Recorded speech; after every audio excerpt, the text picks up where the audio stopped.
A'udzubillahi minasyaitonirrajim. Bismillahirrahmanirrahim. Assalamualaikum warahmatullahi wabarakatuh. Kembali lagi bersama Mang Sukir, yang tentunya akan menemani teman-teman semua dengan sebuah kisah-kisah horor dan mistis, yang kali ini akan menceritakan sebuah kisah yang berjudul Santet Miss V. Cerita ini ditulis Sophia Baikwini. Dan bagi teman-teman yang ingin membacanya secara langsung, teman-teman bisa langsung kunjungi aplikasi KBM yang linknya saya sertakan ada di deskripsi. Dan tak usah berlama-lama, bagaimanakah untuk cerita kali ini? Ini dia kisahnya. Selamat mendengarkan. Ada apa, Ge? Tanya Kang Lutfi. Akang dipanggil Abah tuh. Gak ganggu kan? Si nakal malah balik nanya kembali. Enggak kok, kami lagi ngobrol aja, Kang Lutfi menjelaskan. Kirain udah siap perang dunia ke... Shh, kupotong ucapan Gea. Gadis manis itu terkekeh. Udah tuh Kang, ngadep Abah dulu. Hanum berbalik pada Kang Lutfi. Pria itu mengangguk. Nanti dulu atuh teteh, ngerapin sarung, baju. Siapa tahu ada yang belum dikancingkan, ujar Gea. Bisa aja kamu. Kang Lutfi menonyor jidat adik iparnya.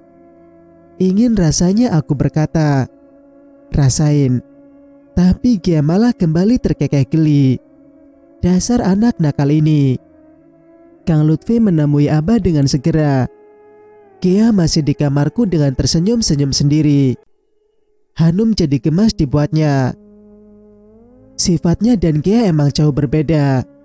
Hanum cenderung pendiam, pemalu dan minderan. Sedangkan Gea sebaliknya. Gadis ini sangat pemberani, lugas. Dan satu lagi, Gea juga jago silat. Dia selalu bilang, biar Gea yang melindungi teteh cantik dari gangguan jin dan manusia jahat. Pada kenyataannya memang iya. Gea selalu ada saat Hanum butuhkan. Gadis yang tengah duduk di bangku SMA ini selalu ada di sampingnya untuk memberikan dorongan dan motivasi. Menghibur Hanum saat gundah dan gusar, itu sudah pasti. Saat Hanum kuliah di kota, dia sering berharap ada Gea di sampingnya. Aneh memang. Teteh. Tadi lagi ngapain sih? Aku ganggu ya? Tanyanya dengan sinar mata polos. Enggak lah. Kami lagi gak ngapa-ngapain kok. Serius gak lagi ngapa-ngapain? Kok teteh buka hijab? Dia menunjuk hijab Hanum yang tergeletak di atas kasur. Hanum belum sempat menjemputnya. Astagfirullah, ini anak. Matanya jeli amat. Rambut teteh juga berantakan. Aku mah curiga ini. Apaan sih? Orang kami lagi baca sholawat juga, bantahnya. Serius hanya baca sholawat? Ya ampun Gea, emang lagi baca sholawatan kok. Sholawat apa? Sholawat nariyah, biar teteh tenang, gak gugup. Emang teteh gugup gitu? Iya, jawab Hanum singkat. Takut jika Gea bertanya lebih jauh lagi. Gitu ya? Iyalah. Teteh, apa lagi sih? Kang Lutfi romantis gak? Tanyanya kepo. Mana tahu romantis enggaknya. Tadi aja Kang Lutfi masuk, langsung wudhu. Baru cium ubun-ubun sama kelopak mata teteh. Baca syahadat, Al-Fatihah. Akang juga baca surat-surat pendek itu. Kamu main datang aja. Ya Allah, Itu mau malam pertama apa mau tahlilan? Pakai acara wudhu segala. Lagi-lagi Gia tertawa. Itu ada dalam kitab tahu. Makanya ngaji. Jangan main melulu. Subhanallah.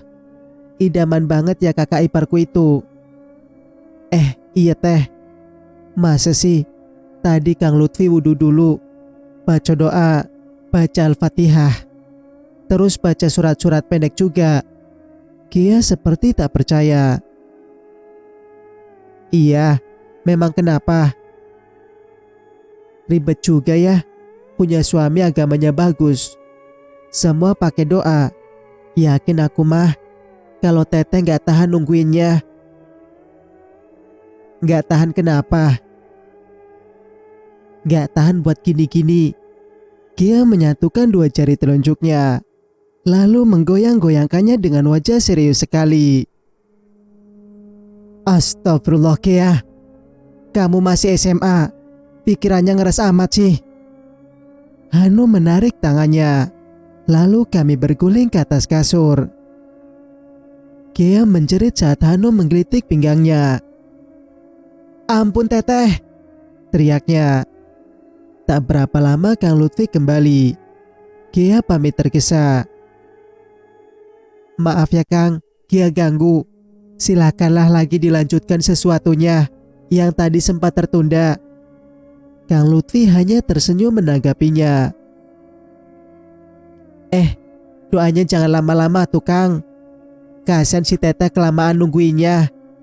Ujarnya kembali sambil melirik Hanum dengan tatapan menggoda. Apaan sih Gia? Hanum berniat melemparkannya dengan bantal. Tapi anak itu sudah ngabur kembali ke ruang depan. Kini hanya Hanum dan Kang Lutfi kembali berdua di ruangan ini. Hening. Lalu terdengar bunyi. Rupanya Kang Lutfi mengunci pintu kamar terlebih dahulu. Biar kita tendang perangnya. Pria itu kembali menggodanya.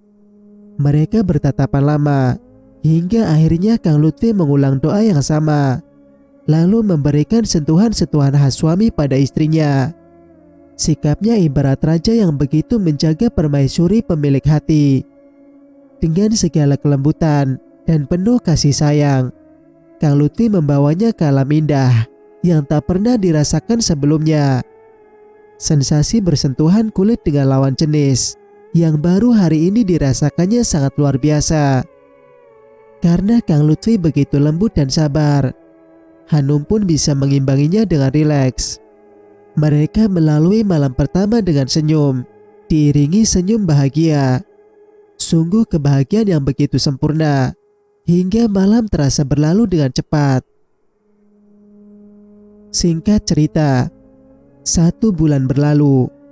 Tugas Kang Lutfi sebagai kepala desa semakin penuh. Ada banyak hal yang harus diselesaikannya. Dengan bantuan beberapa pamong desa yang dipilihnya, dia perlahan-lahan menjalankan niatnya untuk membangun desa yang mereka cintai.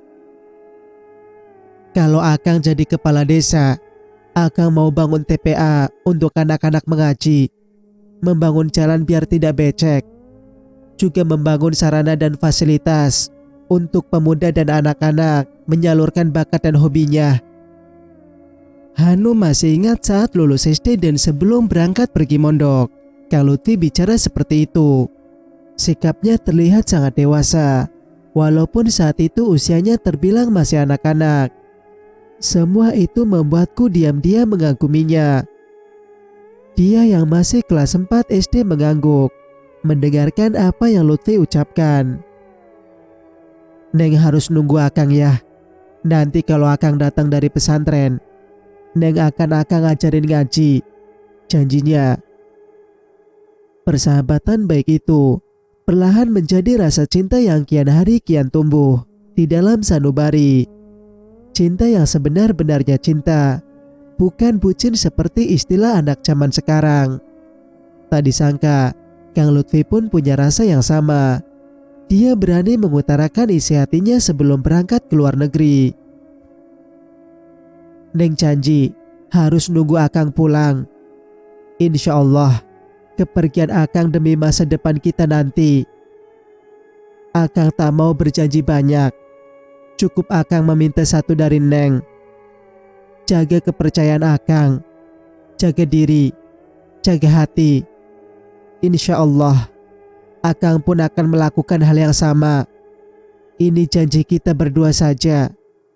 Yang harus kita ingat, ada Allah yang menyaksikan perjanjian ini. Hanum mengangguk. Semuanya terbukti. Dia melamar Hanum setelah tiba kembali menginjakkan kaki di tanah air. Subhanallah. Singkat cerita, Neng anterin makan siang dulu buat Kang Lutfi ya Bu. Hanum memasukkan beberapa makanan ke dalam rantang. Setelah sholat zuhur, biasanya ada Kang Salim yang mengambilnya atau pegawai desa yang lain. Tapi tadi pagi Kang Lutfi berkata, jika hari ini Kang Salim tidak masuk. Di desa pun tengah sibuk, jadi tak ada orang yang akan mengambil jatah makan siangnya. Neng tenang aja. Hari ini akang biar makan di warteg bareng yang lain, pesannya. Tapi Hanum tak tega membiarkan suaminya makan di warteg. Apalagi dia sudah masak sebanyak ini. Hati-hati Neng, kata ibu saat melihatnya mengeluarkan sepeda. Jarak rumah Hanum dan balai desa memang lumayan jauh. Gak nunggu Gia pulang aja Neng. Nanti biar diantarin naik motor sama Gia, saran ibu. Sepertinya ibu sangat khawatir karena Hanum tak biasa keluar rumah. Apalagi jaraknya lumayan jauh. Hanum menggeleng. Menunggu Gia sama artinya membiarkan suaminya kelaparan. Payahnya, Hanum tak bisa mengendarai sepeda motor. Ditambah Kang Lutfi pun tidak mendukungnya belajar naik motor. Katanya ngeri jika jatuh dan terluka. Di tengah perjalanan, Hanum merasa ada sebuah mobil yang terus mengikutinya. Sebelum Hanum sadar lebih jauh, dengan keberadaan mobil itu, terdengar suara bruk. Lalu dunia pun menjadi gelap. Hanum hanya merasa seseorang mengangkat tubuhnya. Samar Hanum mendengar suaranya berkata, Neng, Neng Hanum, sadar Neng. Hanum tak ingat apa-apa lagi. 1 jam kemudian, Hanum kembali siuman. Dia merasakan mual yang luar biasa. Hanum mengeluarkan isi perutnya. Matanya kembali berkunang-kunang. Dia tak ingat apa yang terjadi dengannya. Kepala Hanum masih berdenyut ria. Ketika dia mencoba memikirkan apa yang terjadi pada dirinya hari ini. Seorang pria dengan cambang dan janggut lebat mendekatinya, membantu memijit tengkuk Hanum. Wanita berparas cantik itu berusaha menolak. Akan tetapi tenaganya lebih perkasa. Ditambah kondisi Hanum masih sangat lemas. Jangan sentuh saya, ujar Hanum terbata. Pria berbadan besar itu tak peduli apa kata Hanum. Dia terus berusaha membantu memijit Hanum dan mengoleskan minyak kayu putih di leher gadis itu. Hanum berusaha mengenali pria tersebut, tapi gagal. Pria itu terus memijit leher Hanum, dan gadis itu mati-matian menepisnya. Tapi si pria terlihat tak peduli. Jangan banyak bergerak dulu Neng, nanti jahitannya rusak, ujarnya saat Hanum berkali-kali bergerak guna menghindari sentuhannya. Hanum risih disentuh pria yang bukan mahram. Sejenak Hanum menghentikan gerakannya. Matanya menatap tumit yang diperban, lalu meraba pelipis yang dalam keadaan sama. Ya Allah, kenapa dengan wajah saya? Lagi-lagi dia meraba pelipisnya, menekannya sedikit. Tadi tidak terasa apa-apa, pikir Hanum. Seorang perawat datang.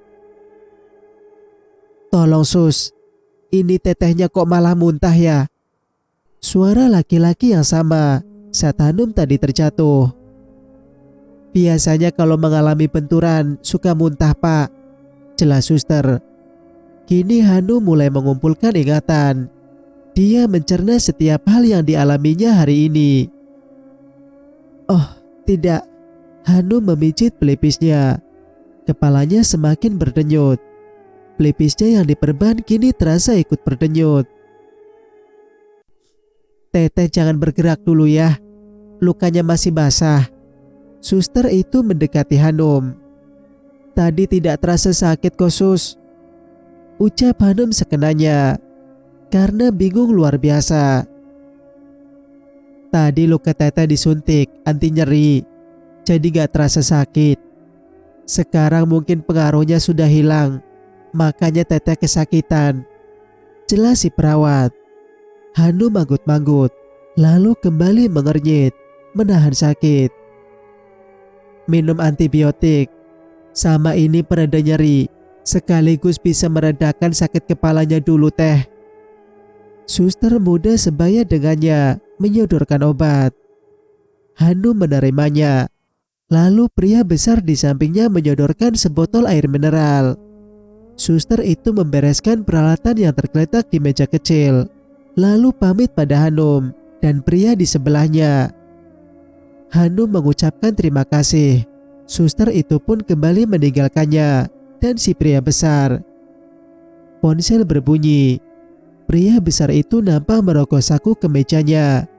Dengan sebuah isyarat pada Hanum, dia bergegas meninggalkan ruang di mana Hanum terbaring. Sekian menit, Hanum merasakan reda pada kepalanya. Namun kantuk mulai menyerang. Hanum mati-matian menahan rasa itu.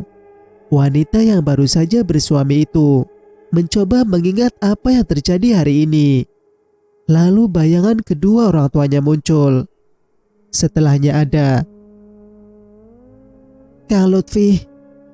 Dia setengah berseru, Kang, ini Hanum Kang. Akang di mana? Hanum laksana orang gila. Dia mulai cemas setelah mengingat apa yang terjadi. Allahu Akbar, gumamnya. Matanya mencari-cari sesuatu. Astagfirullah, di mana ponsel saya? Gumamnya berusaha menggerakkan badan. Walau rasa nyeri terasa kembali saat tubuh Hanum bergerak, tapi Hanum tak memperdulikannya. Kang Lutfi harus makan. Bukankah aku tadi mengirimkan bekal untuk dia makan siang? Hanum bicara sendiri. Matanya mengitari ruangan, mencari benda yang dimaksud. Hasilnya nihil. Telepon selulernya tak bisa ditemukan. Hanum menatap tas kecil miliknya yang nampak tergeletak di meja kecil, di samping tempat yang dia tiduri.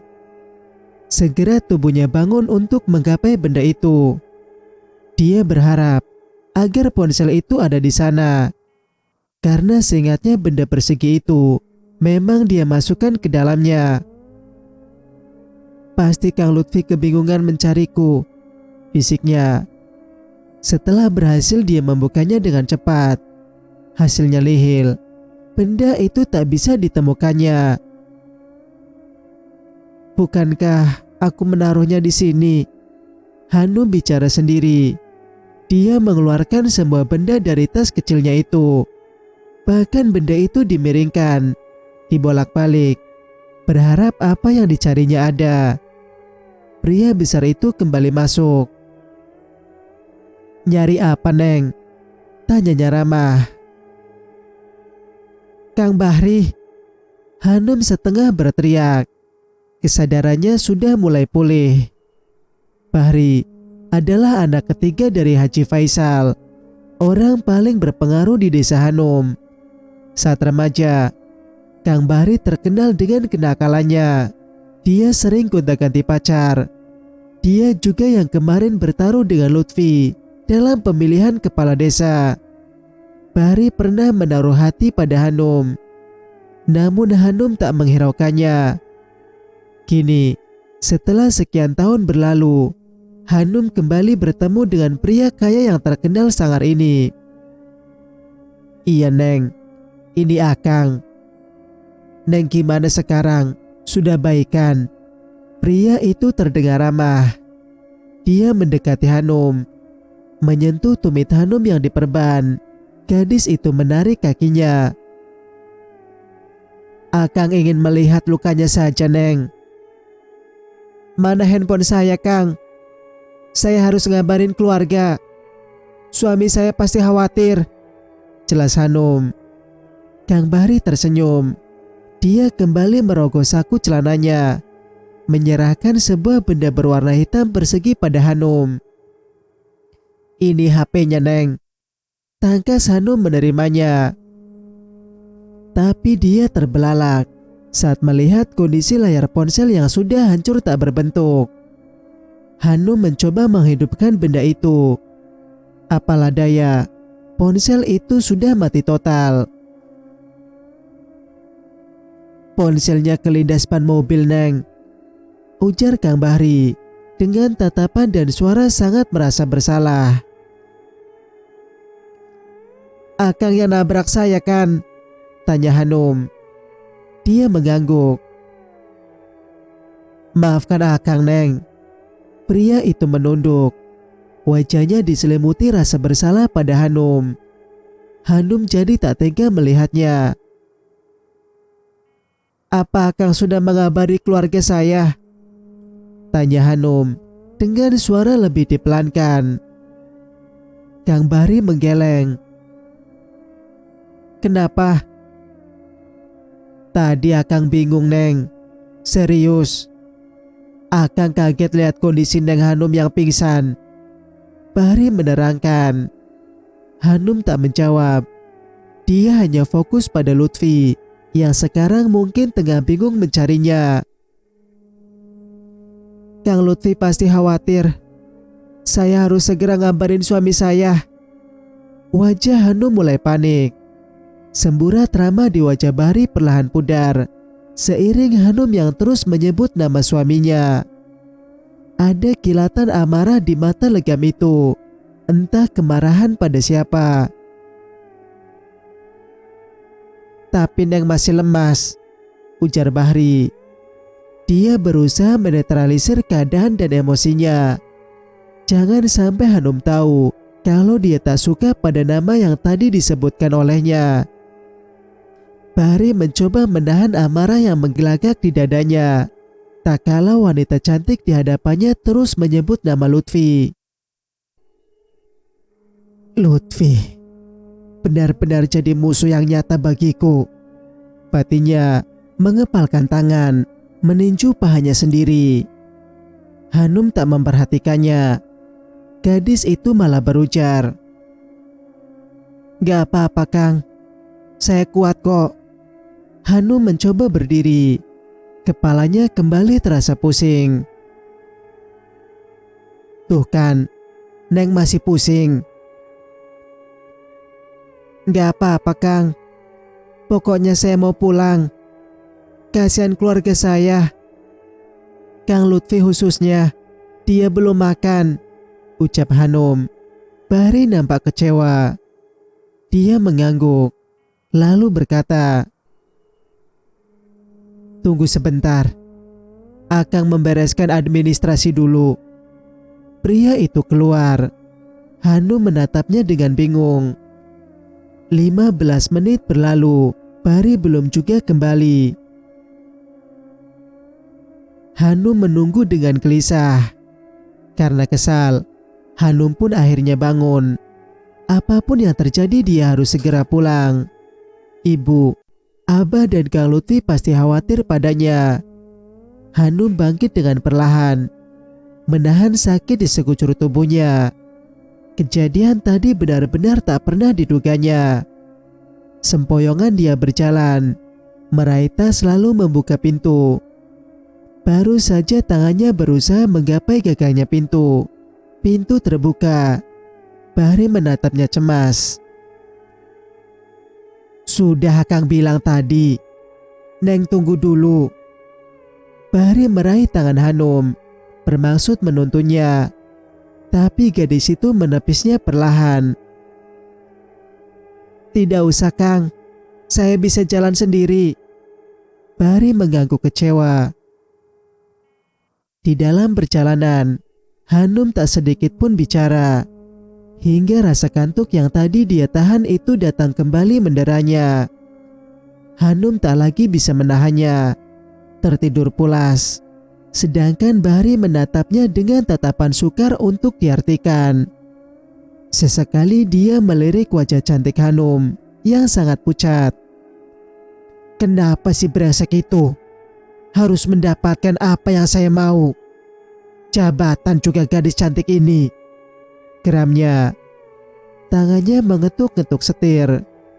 Ketika dia melirik wajah Hanum yang pulas, nampak sangat menawan, cantik alami tanpa riasan.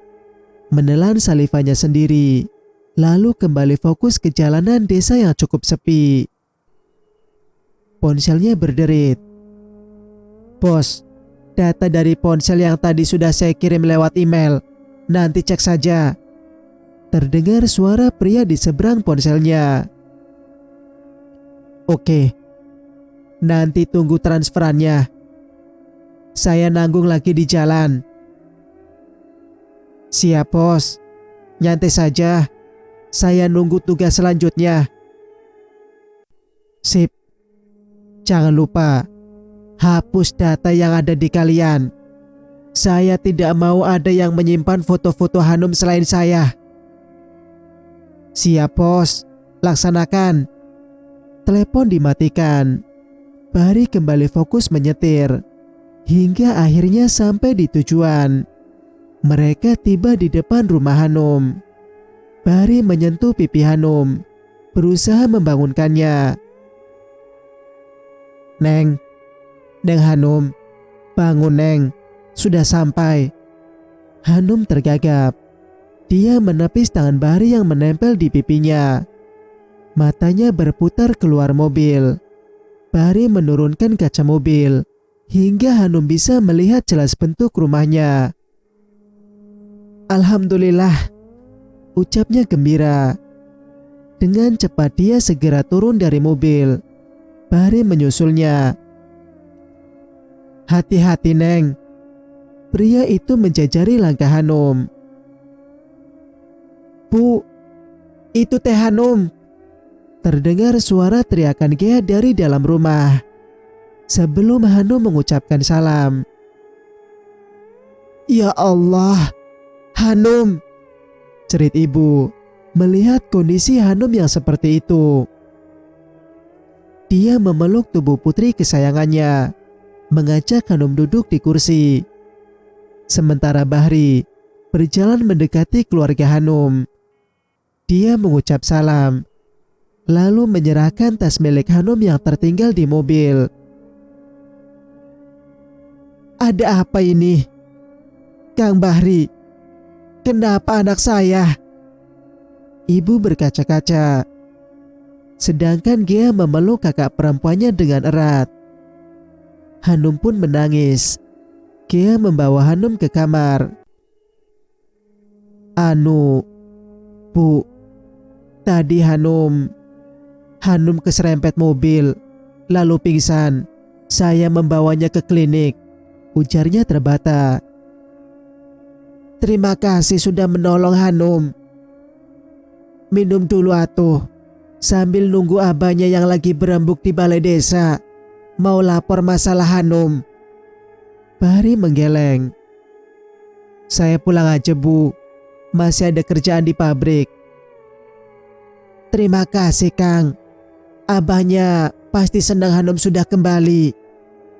Bahri menyerahkan sebuah bungkusan plastik. Ini obat Hanum bu, jangan lupa diminum. Oh iya, waduh, maaf merepotkan. Tidak apa-apa bu. Serius ini Kang Bahri, tidak mau ngopi dulu. Kang Bahri mengangguk hormat. Tak berapa lama dia pamitan. Ibu mengantarkannya ke depan rumah. Salam saja buat abah, juga buat Hanum. Bilang saya pulang dulu. Ibu mengiyakan. Mobil milik Bahri perlahan meninggalkan halaman rumah Hanum. cerita pun bersambung. Jika kalian suka dengan ceritanya, jangan lupa untuk like, komen, dan subscribe channel ini agar bisa mendengarkan cerita-cerita berikutnya. Wassalamualaikum warahmatullahi wabarakatuh.